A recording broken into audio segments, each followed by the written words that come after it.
heliborne strike.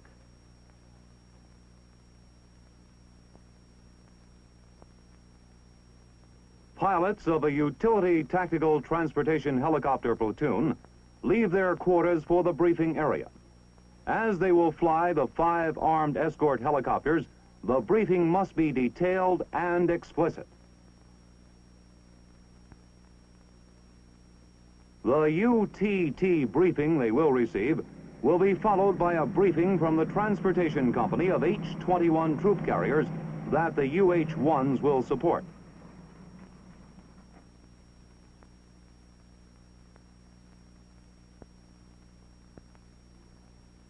The operations officer will give the briefing for today's strike.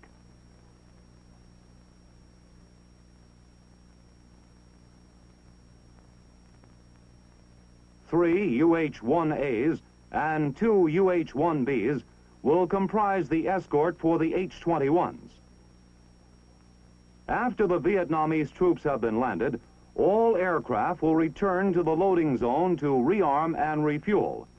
Then the H-21s will make 2 more trips to the landing zone with full loads of Vietnamese soldiers. The 5 UH-1s will support them as before.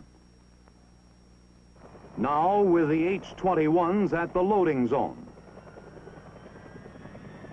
There is an early morning briefing by the H-21 company commander prior to the first flight.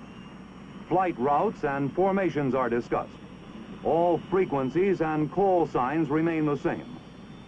Vietnamese who are to act as flight observers on the UH-1s are also carefully briefed. And the H-21 troop carriers take on their loads of Vietnamese soldiers.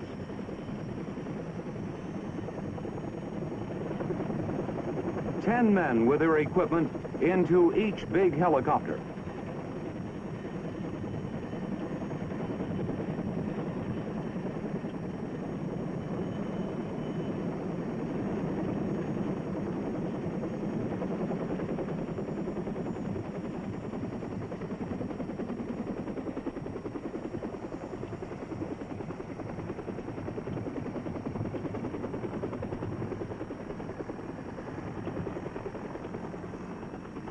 The armed escort takes off, alert to cut down any Viet Cong who may be hiding in the ever-present jungle.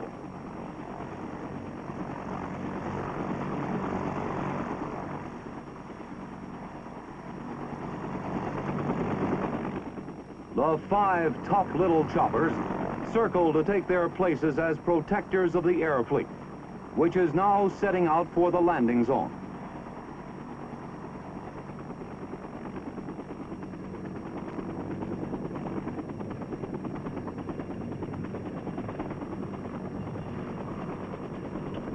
And the pattern of flight begins to evolve. In flight formation from loading zone to landing zone, the H-21 troop carriers fly in groups of 5, with 1 minute of flying time between groups. The helicopters in each group fly a staggered pattern, not one behind the other, but separated by the width of 2 ships. When the distance to be flown is more than 15 miles, in Vietnam, the military expedient has been adopted of flying at an altitude of 1,500 feet, departing from the standard on-the-deck treetop level. This because of the limited number of heavy caliber weapons among the Viet Cong. To date, no H-21 has taken a hit of more than minor consequence at the 1,500-foot level. Protecting the formation are 5 armed escorts.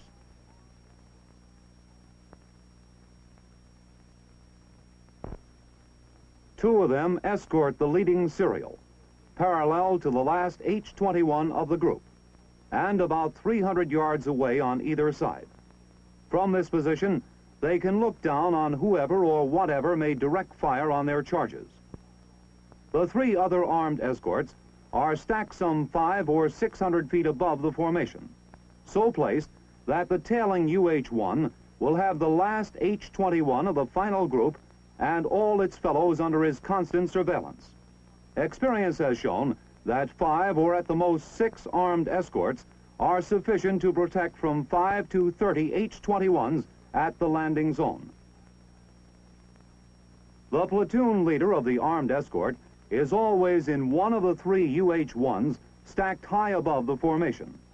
When the formation is from 5 to 10 miles from its destination, it is guided to the landing area by an Army L-19, which may be flying 2,000 or 3,000 feet high on a deceptive course. Its pilot is the operations officer of the H-21 company to which it is attached. By voice radio, the L-19 guides the battle fleet down to treetop level and then lines it up for making an accurate entry onto the chosen area. As the formation makes its final approach, all pilots receive the precise directions they need. 5 degrees left. 5 degrees left. Fine. Now, just over that line of trees. That's good. You're about 1 minute out. 1 minute out. The 2 foremost armed escorts have moved forward until they are perhaps a half minute ahead of the H-21s. Both UH-1s now sweep down the landing zone at from 50 to 75 feet elevation, the height depending upon that of the surrounding trees. When they reach the far end of the landing zone, each UH-1 turns and begins an elliptical course that brackets the field and covers its edges. Here, the UH-1B's 4 traversable M60 machine guns would give a devastating reply to Viet Cong fire. With this reassuring sight before them, the pilots of the first group of H-21s bring in their ships, maintaining the staggered positioning in their pattern of landing. Simultaneously, the 3 other UH-1s move forward at 500 feet height and fly a circular course that covers all the landing area. This completes the pattern pursued in armed escort of the troop-carrying H-21s in flight and in the landing zone. It takes approximately 10 to 15 seconds to discharge the 10 Vietnamese soldiers from each H-21. As the groups fly 1 minute apart, the pilots and crews are under pressure to see that this unloading is done smartly. Then the troop carriers take off, well in advance of the H-21 group following.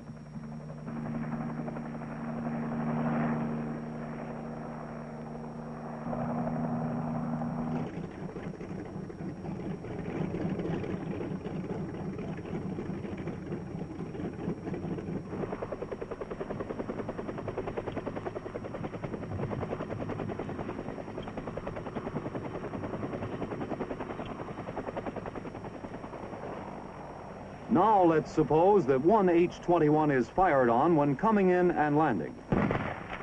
Chalk 3, receiving fire from the left, receiving fire from the left. Chalk 3 reporting fire from the left. The low-flying UH-1B closest to the Chalk 3 H-21 receives the platoon leader's command.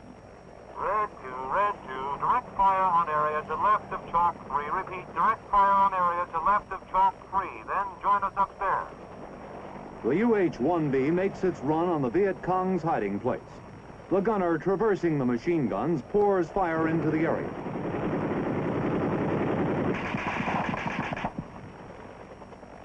Then he flies up to join the daisy chain circling at the higher altitude.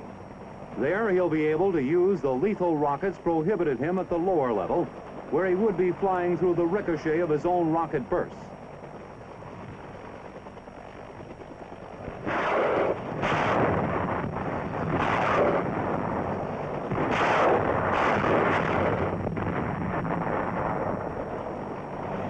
The UH-1B on the other side of the landing zone continues to cover his assignment until all the H-21s have left the area.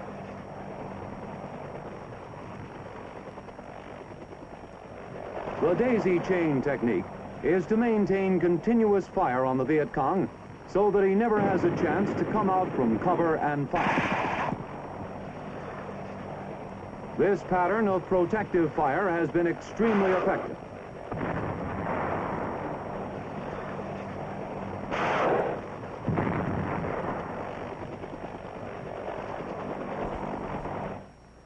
The daisy chain type of operation lends itself to such action, which protects not only the H-21s, but also protects the UH-1s themselves. Fire from the Viet Cong on one landing of H-21s has rarely been repeated on later landings. Very rarely.